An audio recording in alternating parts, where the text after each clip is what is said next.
Hi friends, இந்த வீடியோவில் என்ன பார்க்க போகிறோம் அப்படின்னா 6th ஸ்டாண்டர்ட் எக்கனாமிக்ஸில் இருக்கிற கண்டென்ட்டு தான். இதில் வந்து ஒரே ஒரு யூனிட் தான் இருக்குது, பொருளியல் அப்படிங்கிற ஒரே ஒரு யூனிட் மட்டும். ஸோ அது வந்து பார்க்கலாம்.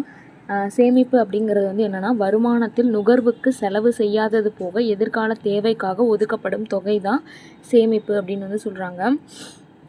அதுக்கப்புறம் திருவள்ளுவர் வந்து என்ன சொல்கிறாரு அப்படின்னா, அளவறிந்து வாழாதான் வாழ்க்கை இழப்போல இல்லாகி தோன்றா கெடும். அதாவது வந்து அளவாக வந்து செலவு செஞ்சு வாழணும். அதாவது சிக்கனத்தை பற்றி தான், சிக்கனம் சேமிப்பு பற்றி தான் வந்து அவர் வந்து சொல்லியிருப்பார். ஓகேவா? ஃபஸ்ட்டு வந்து முதல்நிலை தொழில் அப்படின்னா மூலப்பொருளை வந்து உற்பத்தி பொருளாக ஆக்கிறது தான் வந்து முதல்நிலை தொழில். இதற்கு எக்ஸாம்பிள் வந்து வேளாண்மை, கால்நடை வளர்த்தல், மீன் பிடித்தல், கனிமம், தாது பொருட்கள் சேகரித்தல், கனி, கொட்டை, தேன், மூலிகை, ரப்பர், பிசின் சேகரித்தல், மரம் வெட்டுதல், இது எல்லாமே வந்து முதல் நிலை தொழில். ஓகேவா? இரண்டாம் நிலை தொழில் அப்படின்னா வந்து மூலப்பொருளை வந்து முடிவுற்ற பொருளாக வந்து மாற்றுறது. இதை வந்து தொழில்துறை அப்படின்னு வந்து சொல்லுவாங்க. ஃபார் எக்ஸாம்பிள் வேளாண் பேஸ்டு ஃபேக்ட்ரி வந்து என்னென்னா பருத்தி, சர்க்கரை, உணவு பதப்படுத்துதல், இது எல்லாமே வந்து வேளாண் சம்மந்தப்பட்ட தொழிற்சாலைகள். காடுசார் தொழிற்சாலை வந்து என்ன அப்படின்னு வந்து பார்த்தோன்னா காகித தொழில், மரச்சாமான், கட்டுமான பொருட்கள், இது சம்மந்தப்பட்ட தொழிற்சாலை. கனிமம் பேஸ்டு தொழிற்சாலைகள் வந்து சிமெண்ட்டு, இரும்பு, அலுமினிய தொழிற்சாலைகள். அதுக்கப்புறம் கடல் சம்மந்தப்பட்ட தொழிற்சாலை வந்து என்னென்னா கடல் உணவு வந்து பதப்படுத்துதல், இந்த மாதிரி வேலையெல்லாம் வந்து பண்ணுறது வந்து கடல் சம்மந்தப்பட்ட தொழிற்சாலைகள். ஓகேவா? நெக்ஸ்ட்டு வந்து தேர்டு நிலை வந்து என்னென்னா மூன்றாம் நிலை தொழில் அல்லது சேவைத்துறை அப்படின்னு வந்து சொல்லுவோம். இது வந்து போக்குவரத்து, சாலை, ரயில், கடல், ஆகாய போக்குவரத்து, இது எல்லாமே. அதாவது சாலை போக்குவரத்து, ரயில் போக்குவரத்து, கடல் போக்குவரத்து, ஆகாய போக்குவரத்து, தொலைத்தொடர்பு, அதாவது அஞ்சல், தொலைபேசி, தகவல் தொழில்நுட்பம், இது எல்லாமே. வர்த்தகம்னு எடுத்துக்கிட்டோன்னா பொருட்களை கொள்முதல் செய்தல், விற்பனை செய்தல். ஓகேவா?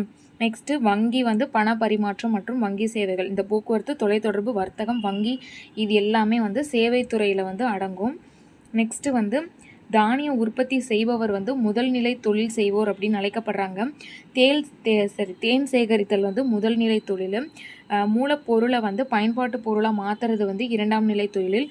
காந்தி வந்து கிராமம் தான் வந்து நாட்டின் முதுகெலும்பு அப்படின்னு வந்து சொல்லியிருக்காரு.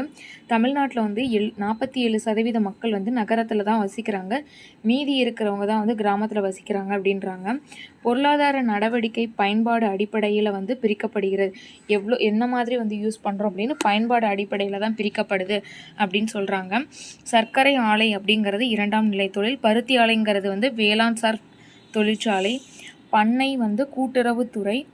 கால்நடை வளர்ப்பு அப்படிங்கிறது முதல் நிலை தொழில். உணவு பதப்படுத்துதல் வந்து வேளாண் சார் தொழிற்சாலை. அதுக்கப்புறம் இரும்பு எஃகு ஃபேக்ட்ரிங்கிறது இரண்டாம் நிலை தொழில். தொலைபேசிங்கிறது சேவைத்துறை. சிறிய அளவு தொழிற்சாலை வந்து என்னென்னா கால்நடை வளர்ப்பு. காடுசார் தொழிற்சாலை காகித தொழிற்சாலை. சேவை வந்து தகவல் தொழில்நுட்பம். வங்கி வந்து பண பரிமாற்றம். இது வந்து என்னென்னா பொறுத்துக மாதிரி.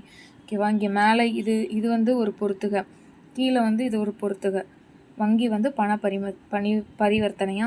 இவ்வளோ தான் வந்து 6th ஸ்டாண்டர்டில் இருக்கிற பொருளியல் சம்மந்தமான கண்டென்ட்டு. ஓகேவா? நெக்ஸ்ட்டு வந்து 7th 8th எல்லாமே வந்து பார்க்கலாம். தேங்க்யூ.